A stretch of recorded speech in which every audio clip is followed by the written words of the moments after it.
Apa kabar pemirsa? Bertemu lagi bersama saya Anggun Oktarini dalam Warta Parlamentaria. Kami sudah menyiapkan beragam informasi seputar kinerja dan kegiatan anggota DPR RI dan inilah dia Warta Parlamentaria selengkapnya.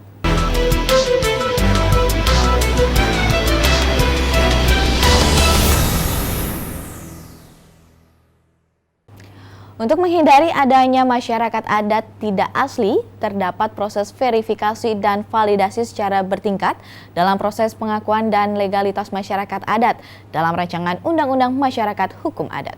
Ditemui usai rapat pleno Balik DPR RI di Kompleks Parlemen Senayan, Jakarta, Wakil Ketua Balik DPR RI Willy Aditya mengatakan, dalam pembahasan rancangan Undang-Undang Masyarakat Hukum Adat akan terdapat tahapan verifikasi dan validasi. Bahkan akan ada evaluasi secara periodik kepada masyarakat adat.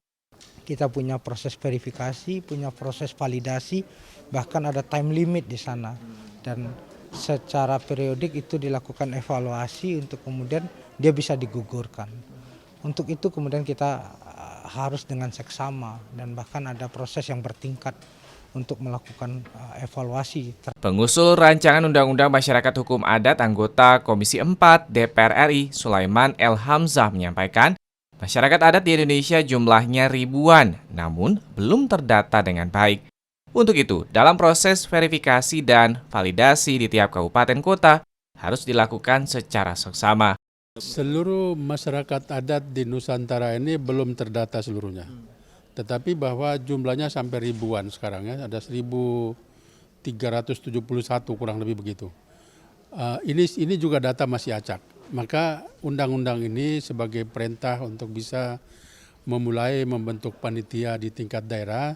Dari Senayan, Jakarta, Mahir dan Ade, TVR Parlemen melaporkan. Untuk menjaga ketahanan pangan nasional dalam menghadapi bencana, Komisi 4 DPR RI mendorong pemerintah meningkatkan anggaran di sektor pertanian untuk pengadaan pupuk, alat pertanian, dan pembinaan SDM. Ditemui di Gedung Nusantara DPR RI Senayan, Jakarta, anggota Komisi 4 DPR RI Andi Akmal Pasludin mengatakan, saat ini hanya sektor pertanian yang tidak terdampak wabah COVID-19. Untuk itu, Andi mendorong peningkatan anggaran bagi sektor pertanian agar para petani dapat terus memproduksi bahan pangan. Kondisi COVID ini ya, sektor pertanian sudah berkontribusi cukup besar ya, 16% ya terhadap PDB kita. Kita melihat di lapangan bahwa petani ini banyak yang masih kekurangan pupuk. Jadi yang paling utama sebenarnya adalah pupuk subsidi. Kita berharap pupuk subsidi ini ditambah 1 juta ton lagi gitu. Karena memang jatah dari 2019 ini ke 20 ini sudah dikurangi gitu. Sementara itu, anggota Komisi 4 DPR RI Charles Mekiansyah menilai program dan anggaran sektor pertanian belum maksimal. Hal ini terlihat dari belum meratanya bantuan dan subsidi yang diterima oleh petani. Untuk itu, ia mendorong program ketahanan pangan Indonesia harus menjadi prioritas agar Indonesia tidak lagi bergantung pada produk pangan impor. Kita mengetahui bahwa banyak masalah yang terjadi pada petani, peternak, dan nelayan khususnya. Untuk itu stimulan dan perlakuan-perlakuan khusus kepada petani, nelayan, kemudian juga pada peternak ini menjadi sangat penting. Bantuan apa saja yang mereka butuhkan? Yang jelas, pertama jelas permodalan. Dari Senayan, Jakarta, Hilman Hidayat dan Rifki Makdudi, TVR Parlemen, melaporkan. Komisi 11 DPR RI memantau pelaksanaan Perpres nomor 79 tahun 2019 tentang percepatan pembangunan ekonomi di Jawa Tengah untuk membangkitkan perekonomian Jawa Tengah dan memajukan perekonomian bangsa. Ditemui usai pertemuan dengan Gubernur Jawa Tengah di Semarang, Ketua Komisi 11 DPR RI Dito Ganinduto mengatakan untuk meningkatkan daya saing Provinsi Jawa Tengah diperlukan strategi yang tepat. Hal tersebut akan berdampak pada pertumbuhan investasi dan peningkatan perekonomian nasional yang terintegrasi dan berkelanjutan. Kita melihat progres yang sudah berjalan selama ini di Jawa Tengah dan yang belum berjalan dan kendalanya apa saja sudah kita bicarakan bersama dalam kunjungan kerja reses pada hari ini dan kita akan tindak lanjuti di tingkat pusat. Gubernur Jawa Tengah Ganjar Pranowo menyampaikan, penerbitan Perpres nomor 79 tahun 2019 sejalan dengan skenario pertumbuhan ekonomi Jawa Tengah yang tinggi, menyebar, dan inklusif. Untuk itu, Pemprov Jawa Tengah melakukan peningkatan investasi dan pertumbuhan ekonomi kawasan yang berdampak pada perekonomian regional dan nasional. Dan beberapa daerahnya yang spesifik, beberapa kita sampaikan pada beliau apa yang masih jadi persoalan, dan terima kasih. Ini nanti akan dijadikan agenda untuk rapat kerja sehingga kita bisa lebih cepat. Intinya, bagaimana kita bangkit dari keterpurukan, intinya bagaimana pengelolaan ekonomi yang sudah ada, yang sudah menjadi quick win kita. Dari Semarang, Jawa Tengah, Zikri Amin, TVR Parlemen, melaporkan. Pemirsa, kami masih memiliki banyak informasi lain dalam Warta Parlamentaria dan tetaplah bersama kami.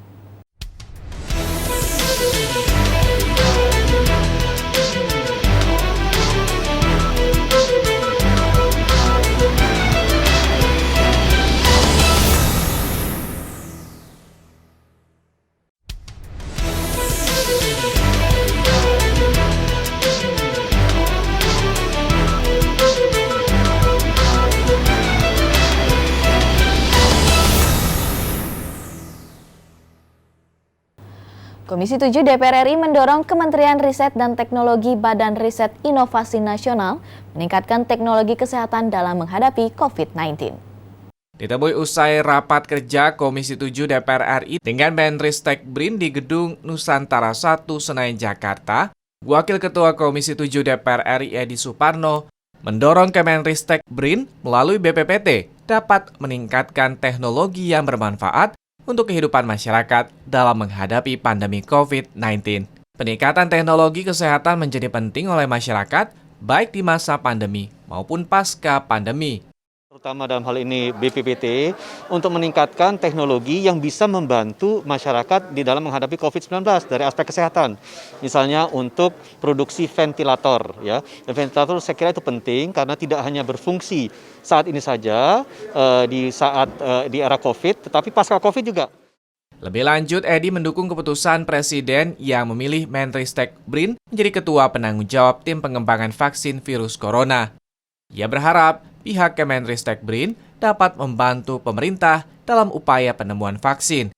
Namun Edi berharap keputusan tersebut tidak menyebabkan tumpang tindih birokrasi yang mengganggu pengembangan vaksin COVID-19. Melakukan penelitian ya dan mendapatkan bibit vaksin itu dibutuhkan fokus dan perhatian yang serius, dan itu harus dilaksanakan oleh penanggung jawab dalam hal ini Menristek, karena memang proses untuk produksi penemukan vaksinnya itu ada di salah satunya di lembaga Eijkman di bawah Kementerian BRIN. Panji dan Tegar, TVR Parlemen, melaporkan.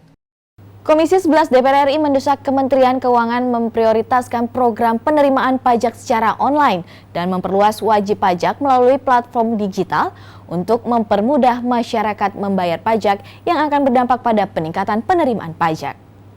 Ditemui di Gedung Nusantara 1 DPR RI Jakarta, anggota Komisi 11 DPR RI Fauzi Amro mengatakan, Kementerian Keuangan harus tetap aktif memberikan edukasi kepada masyarakat tentang pentingnya membayar pajak. Wajib pajak pribadi maupun perusahaan yang belum membayar pajak perlu tetap diberikan sosialisasi dan batas waktu pembayaran. Di sisi lain, efisiensi dan penyerapan anggaran belanja negara harus dimaksimalkan agar perekonomian nasional tidak mengalami resesi.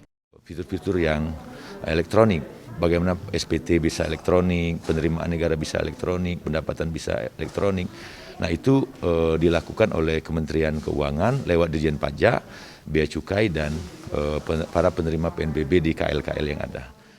Sementara itu, Ketua Komisi 11 DPR RI Dito Ganinduto menyatakan perlu ada penyesuaian anggaran Kementerian Keuangan. Program dan belanja yang tidak efektif sebaiknya dialokasikan untuk kegiatan yang produktif, seperti stimulus anggaran untuk meningkatkan daya beli masyarakat, pemberdayaan sektor UMKM. Dengan meningkatnya daya konsumsi masyarakat akan mendorong tumbuhnya pembayaran pajak oleh masyarakat. Misalnya dari sektor pajak, kemudian adanya pengambilan PPN untuk pajak yang online, misalnya kayak native flag yang dari luar itu. Hilman Hidayat dan Edo, TVR Parlemen, melaporkan. Komisi 8 DPR RI menyarankan penyelenggaraan ibadah haji dan umroh oleh pemerintah Indonesia selayaknya mengikuti syariah Islam. Ditemui di Gedung DPR RI Senayan, Jakarta, Wakil Ketua Komisi 8 DPR RI Ihsan Yunus menjelaskan pengaturan tentang penyelenggaraan ibadah haji dan umroh harus berhati-hati dan disesuaikan dengan ajaran Islam, yaitu rukun Islam kelima. Hal ini untuk meminimalisasi kesalahan atau ketidaksesuaian dalam penyelenggaraan ibadah haji dan umroh yang akan merugikan jamaah. Untuk pemberian izin itu harus kita pertimbangkan. Yang kedua tentunya karena ini berbicara masalah ibadah yang punya aturan main sendiri seperti haji yang merupakan rukun Islam yang kelima, maka harus diikuti norma-norma atau aturan-aturan syariahnya. Wakil Ketua Komisi 8 DPR RI Ihsan Yunus menambahkan, penyelenggaraan ibadah haji dan umroh selayaknya dilakukan oleh pihak yang benar-benar memahami syariah Islam, bukan sekedar mementingkan keuntungan pihak penyelenggara. Dari sisi agamanya maupun juga dari sisi ekonominya. Dari sisi agama jangan sampai kemudian undang-undang yang kita buat ini melanggar syariah, gitu ya, syariah agama Islam. Yang kedua, jangan sampai kemudian karena diperbolehkan investasi dari luar sehingga kita di dalam negeri ini merugi atau menjadi tamu di rumah sendiri. Habibie Mahabad dan Rian TVR Parlemen melaporkan. Pemirsa, kami masih memiliki banyak informasi lain dalam Warta Parlementaria dan tetaplah bersama kami.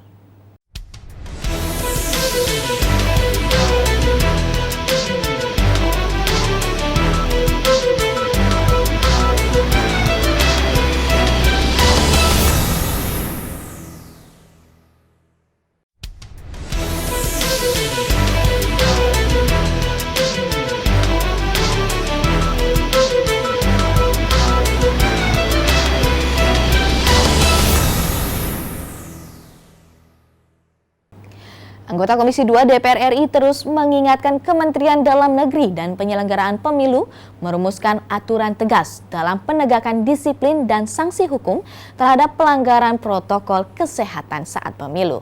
Ditemui di Gedung Nusantara DPR RI Jakarta, Paryono menekankan perlunya pelaksanaan protokol kesehatan yang ketat dalam setiap tahapan penyelenggaraan Pilkada serentak 2020, terutama yang berpotensi melibatkan massa seperti masa kampanye, pemungutan suara hingga proses penghitungan suara. Masa kampanye termasuk saat menggelar debat publik wajib menerapkan protokol kesehatan. Salah satunya pembatasan massa dari masing-masing pasangan calon kepala daerah.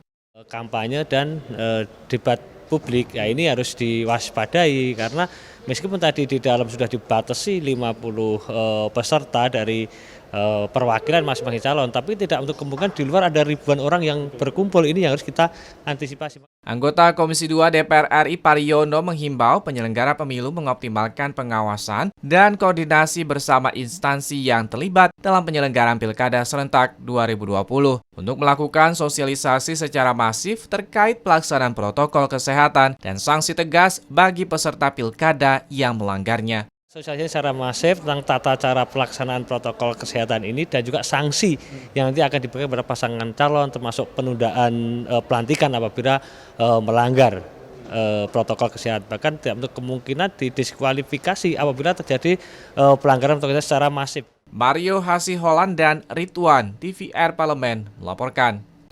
Anggota Komisi 4 DPR RI meminta pemerintah memberi perhatian khusus terhadap masyarakat yang tinggal di sekitar wilayah Taman Nasional, terutama terhadap legalitas tanahnya. Ditemui di Gedung DPR RI Senayan, Jakarta, Safrudin mencontohkan masyarakat yang tinggal di wilayah Taman Nasional Tambora, Nusa Tenggara Barat masih belum memiliki kejelasan terkait dengan tanah tempat tinggalnya. Dengan adanya program Tanah Objek Reforma Agraria atau TORA yang dicanangkan oleh Presiden Joko Widodo, masyarakat yang tinggal dalam radius lahan pemerintah bisa terfasilitasi. Yang memang masyarakatnya tinggal di atas lahan yang masih dalam radius tersebut. Nah ini kan membutuhkan kepastian legalitas tinggalnya mereka. Nah oleh karenanya tadi menyampaikan pada pemerintah dalam program Pak Presiden Jokowi yaitu TORA itu bisa difasilitasi sehingga masyarakat itu tidak nanti disalahkan karena mereka berusaha di atas lahan yang dimiliki oleh pemerintah. Anggota Komisi 4 DPR RI Safrudin mendorong pemerintah segera mengambil alih dan mencarikan solusi untuk permasalahan legalitas yang masih terjadi di beberapa wilayah taman nasional di Indonesia. Masyarakat jangan sampai dirugikan dan tidak mendapatkan tempat tinggal yang jelas. Untuk segera diambil alih dan dicarikan solusinya. Sekali lagi, mungkin ini hanyalah salah satu sampel di seluruh Indonesia yang masyarakatnya bisa tinggal di taman nasional. Tetapi mereka juga butuh kepastian apa yang mereka harus lakukan, bagaimana posisi psikologisnya mereka, apakah tanah milik mereka atau tanah milik pemerintah, ini harus jelas. Ila dan Aang Nugroho, TVR Parlemen, melaporkan. Komisi 6 DPR RI telah mulai pembahasan draft rancangan Undang-Undang tentang perubahan Undang-Undang Nomor 19 Tahun 2003 tentang Badan Usaha Milik Negara. Sejumlah masukan dari anggota Komisi 6 DPR RI menjadi bahan bagi Pusat Perancangan Undang-Undang pada keahlian Sekjen DPR RI dalam penyempurnaan naskah akademik.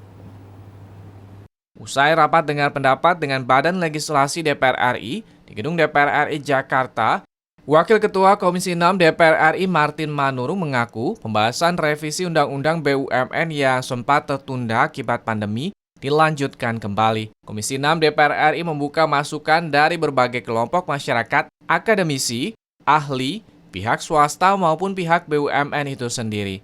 Hal ini untuk mendalami peran dan kehadiran BUMN secara komprehensif dalam berinteraksi dengan pelaku usaha lainnya. Banyak penyesuaian-penyesuaian yang harus kita lakukan, perkembangan zaman, perkembangan ekonomi, dan juga perkembangan dunia yang memang harus disikapi dengan aturan-aturan yang lebih baik. Sementara itu, Kepala Badan Keahlian Sekjen DPR RI Innocentius Samsul menjelaskan, Undang-Undang BUMN sebelumnya berjumlah 11 bab dan 95 pasal. Pihaknya akan memberi kesempatan adanya masukan terhadap materi baru dan memberikan kepastian hukum tentang penyelenggaraan BUMN. Soal anak perusahaan dari BUMN itu perlu diatur atau tidak, atau boleh atau tidak, itu beda-beda pandangannya ya. Nah, bagaimana peran dari DPR ya dalam melakukan pengawasan terhadap BUMN? Ayu dan Koko, TVR Parlemen melaporkan. Demikianlah beragam informasi seputar aktivitas DPR RI yang sudah kami susun dalam Warta Parlamentaria. Saya Anggun Naktarini beserta kerabat kerja yang bertugas pamit undur diri. Terima kasih atas perhatian Anda. Tetap jaga kesehatan dan sampai jumpa.